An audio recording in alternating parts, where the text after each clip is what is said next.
أعوذ بالله من الشيطان الرجيم. بسم الله الرحمن الرحيم.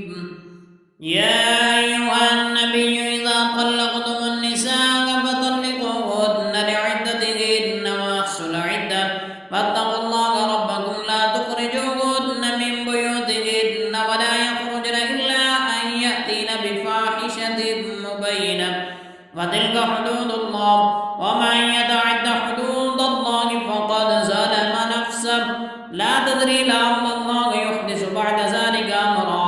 فإذا بلغن أجلهن فامسكوهن بمعروف أو فارقوهن بمعروف واشهدوا ذوي عدل منكم وأقيموا الشهادة لله ذلكم يوعظ به من كان يؤمن بالله واليوم الآخر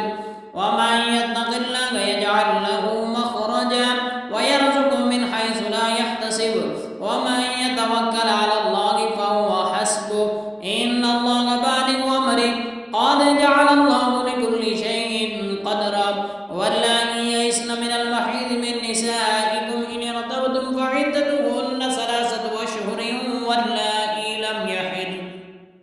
وأولاة الأحمال أجلهن أن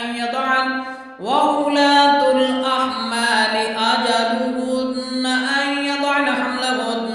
ومن يتق الله يجعل له من أمره يسرا ذلك أمر الله أنزله إليكم ومن يتق الله يكفر عنه سيئاته ويعظم له أجرا أسكنوهن من حيث سكنتم من وجدكم ولا تضاروهن لتضيقوا عليهن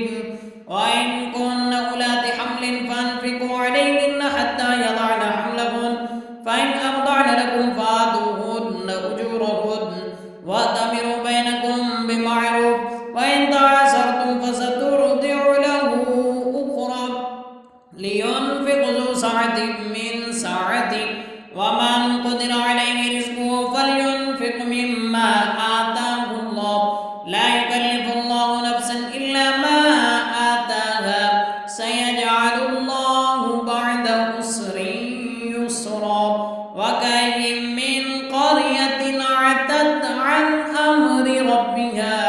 عتت عن أمر ربها ورسله فحاسبناها حسابا شديدا وعذبناها